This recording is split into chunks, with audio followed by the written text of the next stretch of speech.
Et les amis, quel match de l'Olympique de Marseille hier au stade Vélodrome contre le Paris Saint-Germain. Victoire, 1-0. Ouais. Et oui les amis, la victoire. Marseille a montré un beau visage hier soir. On a vu de belles choses, des bonnes actions, des bonnes transitions de balles. Il y a quelques points noirs malheureusement à relever. On va les relever dans ce match-là. Mais dans l'ensemble, très bon match de nos Olympiens. Et ça faisait 14 ans que l'OM ne s'était pas imposé face au PSG au stade Vélodrome. La malédiction est rompue. Victoire de l'OM 1-0. Et on va débriefer ce match. Mais avant tout, les amis, la petite intro habituelle. Marseillais, Marseillaise. Bienvenue sur 100% OM. J'espère que vous allez bien, supporter et supportrices des autres clubs. Vous êtes toujours les bienvenus, toujours à condition de montrer du respect et de la bienveillance, que ce soit envers moi-même ou la communauté, dans l'espace commentaire ou ailleurs. Et avant de commencer cette vidéo, les amis, n'hésitez pas à vous abonner, à liker, à partager et à commenter. Ça aide au référencement, ça donne énormément de force. C'est gratuit, ça vous prend 5 secondes. Donc n'hésitez pas à le faire, les amis. Et surtout, n'hésitez pas à sonner la cloche de notification pour savoir quand est-ce que je sors des vidéos, puisqu'on va se retrouver très très vite. Là actuellement, vous voyez le débrief de match, mais il va y avoir l'avant-match qui va sortir normalement jeudi.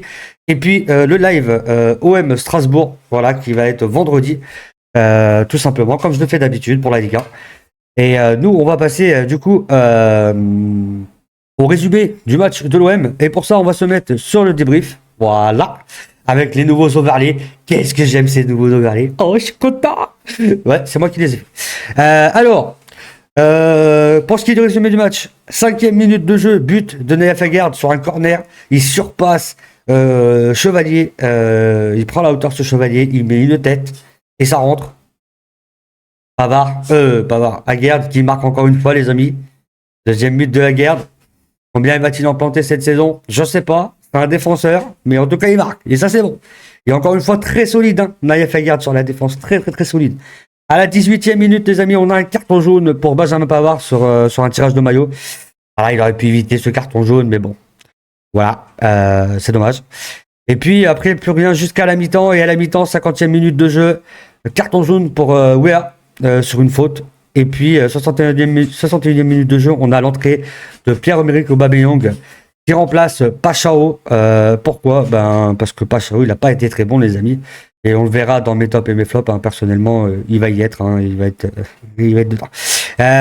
Ensuite, on a l'entrée, la sortie de Pacho et l'entrée de Lee Kang-in du côté du Paris Saint-Germain à la 64e minute. Et Zenemri qui sort, remplacé par Mayoulou à la 73e. Du côté de l'OM, Murillo va faire son entrée à la 78e minute à la place de Timothy Weah. Et à la 79e, Bilal Nadir plutôt, qui va remplacer Amin Gouiri à la 79e. Et à la 89e, on a Robin Novas qui vient remplacer Mason Greenwood, donc c'est du poste pour poste. Très clairement. Et puis là, le point noir de la soirée, et franchement, c'est regrettable, puisque Roberto De Zerbi va rouspéter sur l'arbitre. L'arbitre, dans un premier temps, va mettre le carton jaune, mais De Zerbi ne va pas se calmer, il va continuer de rouspéter. Et là, on a De Zerbi qui prend un carton rouge. Voilà, tout simplement. Bon, on espère pas une sanction trop lourde contre notre coach, on verra bien. Et puis, à 90e minute, plus 5 dans le temps additionnel, Murillo qui prend un carton jaune après avoir fait un croche-pied sur un joueur parisien. Ça aussi, c'est une faute qui aurait pu être évitée. Ensuite, les réactions des joueurs. On va regarder un petit peu les réactions des joueurs. On a eu, alors d'abord, mention spéciale pour les supporters. Regardez-moi ces magnifiques tifos. Mais ils sont incroyables ces tifos, les gars. C'est une masterclass sans nom. C'est fou. Ils sont trop beaux. Magnifique. Et mention spéciale à tous les supporters qui étaient présents au stade Vélodrome hier, parce qu'on le sait très bien, le match avait été reporté à la suite de perturbations météorologiques. Pardon, je vais y arriver. Et franchement, respect. Hein. Respect, parce que 62 000 supporters hier au stade, c'est vraiment énorme. On va regarder maintenant quelques réactions de joueurs de l'Olympique de Marseille. On a Amin Gouiri, le seul regret c'est de ne pas mettre le deuxième, mais il faut assurer le match et marquer, rien n'est fait encore. Donc ça c'était à la pause, c'était à la mi-temps. Ensuite on a une réaction de Léo Ballardier à la fin du match. C'est la folie, ses supporters méritent, on est content. Ensuite on a Naïef Aguerd, incroyable, je voudrais remercier le club.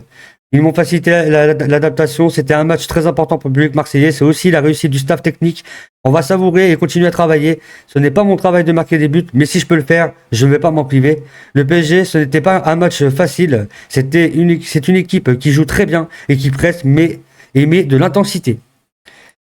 Et ensuite, on a une petite réaction de Højbjerg. Le résultat à Madrid ne nous a pas plu. On ne peut pas se contenter d'une performance. D'une bonne performance, il faut obtenir un résultat et faire les choses de manière complète. On l'a fait ce soir, on a joué un match comme il le fallait. Et puis, une réaction de notre coach, de Roberto De Zerbi. C'est l'une des meilleures journées depuis mon arrivée, c'est vrai. Je suis venu pour le Vélodrome, mais aussi pour battre le PSG, qui représente le pouvoir et une équipe qui gagne depuis des années, presque son vrai rival, et ça, je n'accepte pas dans la vie.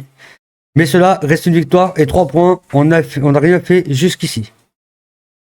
Voilà pour les réactions à peu près des joueurs et du coach.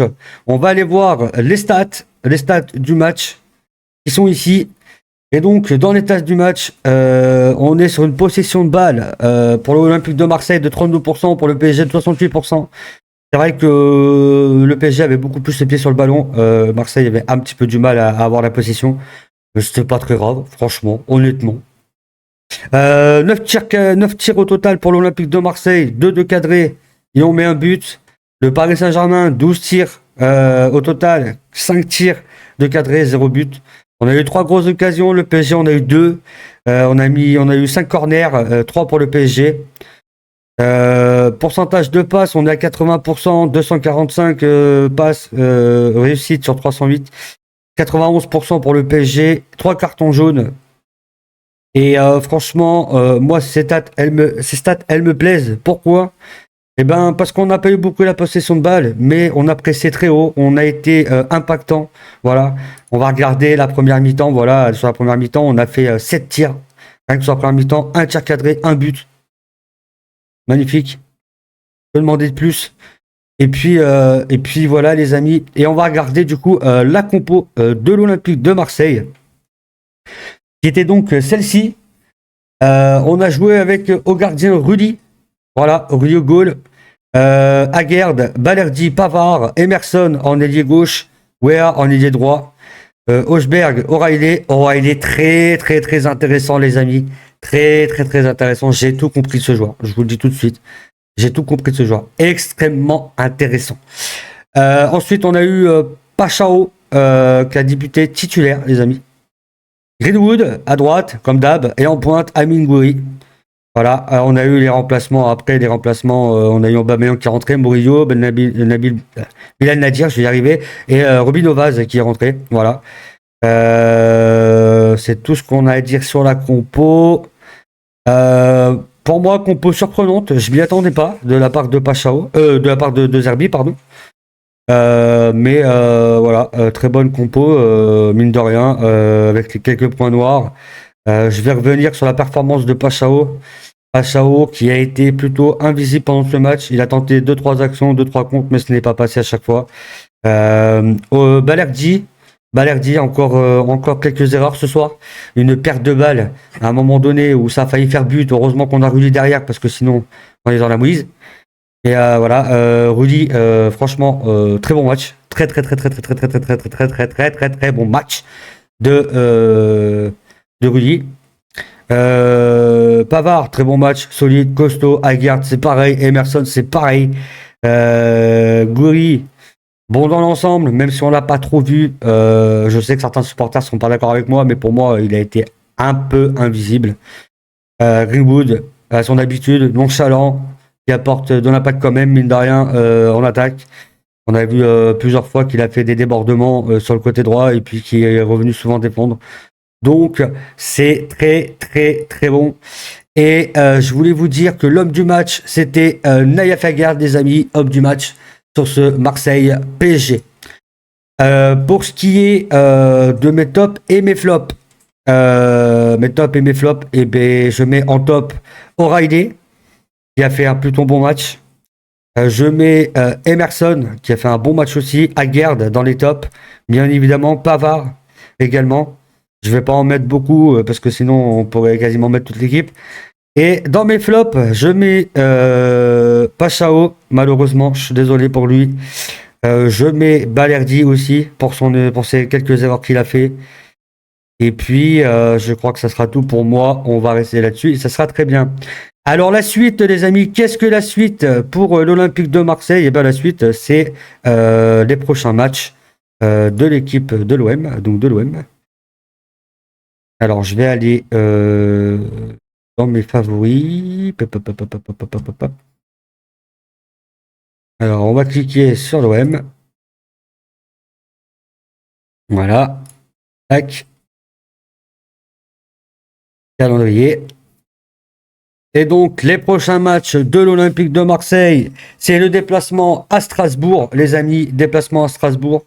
Il va falloir aller gagner à Strasbourg. Et attention à cette équipe de Strasbourg parce qu'on sait que, alors certes, elle a été beaucoup remaniée, il y a eu beaucoup de nouveaux joueurs qui sont arrivés, mais c'est une équipe qui peut performer quand même. Mais ça, on en parlera dans l'avant-match qui va sortir normalement jeudi, les amis. Ensuite, donc ça sera le 26 septembre, donc vendredi à 20h45.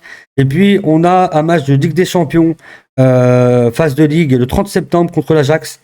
Voilà. Alors, petite précision que je vais vous faire maintenant. Sachez que les matchs de Ligue des Champions, je ne vais plus les commenter parce que je ne peux plus le faire. Sachant que je ne suis pas abonné à Canal+, et que j'utilise des liens qui malheureusement se font strike. Ça a bousillé mon live l'autre fois par rapport à mon live de Ligue des Champions. Donc je ne le ferai plus, mais je ferai les matchs de Ligue 1. Voilà. Parce que Ligue 1, je suis abonné, voilà, tout simplement.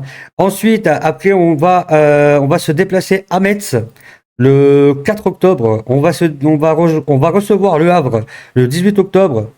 Le 22 octobre à 21h, on aura match de Ligue des Champions. On va se déplacer au Sporting. Et puis après, ça va s'enchaîner derrière avec des matchs de Ligue 1. 25 octobre, Lens-Marseille. 29 octobre, Marseille-Angers. Et aussi le 1er novembre, Auxerre-Marseille. Et à savoir qu'il y aura une trêve internationale entre-temps. Donc voilà les amis. Programme chargé, beaucoup de vidéos à venir. Donc n'hésitez pas à sonner la cloche les amis, c'est très important. On va passer maintenant aux remerciements les amis. Je vous remercie d'avoir suivi ce débrief de match. J'espère que ça vous aura plu. J'espère que vous avez kiffé le match de l'OM et cette victoire. On la savoure bien évidemment. Tous ensemble, peuple marseillais, bleu et blanc. On est là ensemble pour chaque match. Vous le savez. C'était 100% OM.